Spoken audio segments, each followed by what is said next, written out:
ఇప్పుడే జీ5 app download చేయండి. చూడండి మీ ఫేవరెట్ టీవీ షోస్ ఎప్పుడైనా ఎక్కడైనా. డాక్టర్ గారు, మరి మనకి ఎప్పుడైనా హెవీ మీల్ తిన్నప్పుడు, ముఖ్యంగా ఏదైనా ఫెస్టివల్ అయినా లేదంటే ఏదైనా పెళ్లిళ్ళు అయినా బ్యాక్ టు బ్యాక్ 3-4 రోజులు హెవీ మీల్స్ తింటూ ఉంటాం కదా. ఇలా అయినప్పుడు ఎసిడిటీ సమస్య అనేది బాగా ఎక్కువ వస్తూ ఉంటుంది చాలా మందికి. ఆ ఎసిడిటీ సమస్య నుంచి రిలీఫ్ పొందాలంటే ఎలాంటి ఆసనాలు వేయాలంటారు? మామూలుగా పొట్ట ప్రేగుల్ని ఇరిటేట్ చేయటం వల్ల యాసిడ్ సెక్రేషన్స్ ఎక్కువ అవుతాయి.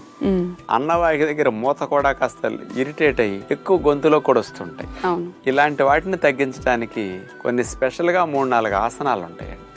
మరి అట్లాంటి వాటితో పాటు ఇంక ఇతర ఆసనాలు 2-3 ఉన్నాయి. అవి కూడా చూద్దాం. అప్పుడు ఫెస్టివల్ అయిన తర్వాత కడుపులో మంటను తగ్గించడానికి ఉపయోగపడే 3 స్ట్రెచెస్ ఇప్పుడు మనం చూడబోతున్నాం. ముందుగా వెల్లకిలా పడుకుని 2 చేతుల్ని చాపేయాలి. తర్వాత 2 కాళ్ళను కలిపి మోకాళ్ళ దగ్గర నుంచి ముడవాలి. ఇప్పుడు 2 కాళ్ళను కలిపి కాళ్ళని కుడివైపు నేల కానిచ్చాలి. కాళ్ళు కుడివైపుకి తిరిగినప్పుడు మెడ ఎడం వైపుకి స్ట్రెచ్ అవ్వాలి. కానీ చేతులు మాత్రం భుజాలు మాత్రం నేల కానే ఉండాలి.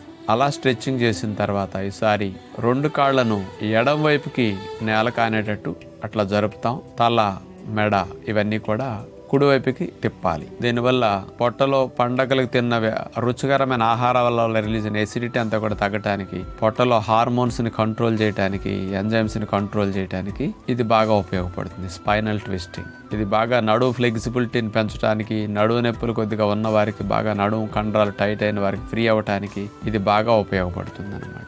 తర్వాత 2వది, కుడికాల్ని కుడివైపు వాల్చేస్తాం. ఎడమ కాలుని మోకాల దగ్గర నుంచి పాదం ఎడం వైపుకి వెళుతుంది, మోకాలు మాత్రం నేల కాంతుంది. కుడికాలు కుడివైపు కానందుకు మెడ ఎడం వైపుకి తిప్పాలి. నెక్స్ట్ అట్లా ఎడమ కాలు ఎడం వైపుకి వెళ్ళినప్పుడు మెడ కుడివైపుకి అట్లా ట్విస్ట్ చేయాలి. 2 మోకాళ్ళు డిఫరెంట్ ప్లేసుల్లో నేల మీద అట్లా ఆంతాయి అన్నమాట. కాలు మీద కాలు లేకుండా కాలు పక్కన కాలు వచ్చేటట్లు అట్లా మనం కొద్దిగా కదిపి స్ట్రెచ్చింగ్ చేసి నేల కానేటట్టు చేస్తాం. ఇక 3వ వ్యాయామం, చేతులు అట్లా చాపేసిన తర్వాత ఎడమ కాలుని లేపి కుడి మోకాలు యువతల భాగంలో అట్లా పాదం ఆనిచ్చేసి కుడి చేత్తో ఎడమ మోకాలను పట్టుకుని కుడివైపుకి మోకాలు అనేటట్టు అట్లా స్ట్రెచ్ చేయాలి. మెడ భాగం అంతా ఎడం వైపుకి తిప్పొంచాలి. మనం భుజాలు మాత్రం అసలు కదలకుండా అట్లా ఉండాలి, అని ఉండాలి. ఇలా చేసిన తర్వాత ఈసారి ఎడమ కాలు చాపేస్తాం, కుడి మోకాల్ని ఎడం వైపు కానేటట్టు చేస్తాం. మెడంతా కూడా కుడివైపుకి ట్విస్ట్ అవుతుంది. మరి ఇందులో చూపించినట్టు స్పైనల్ ట్విస్టింగ్ చేసేది నడు నొప్పులు ఉన్నప్పుడు, మెడ నొప్పులు ఉన్నప్పుడు చాలా మందికి ఇది ఉపయోగమని మనం చేపిస్తుంటాం. కానీ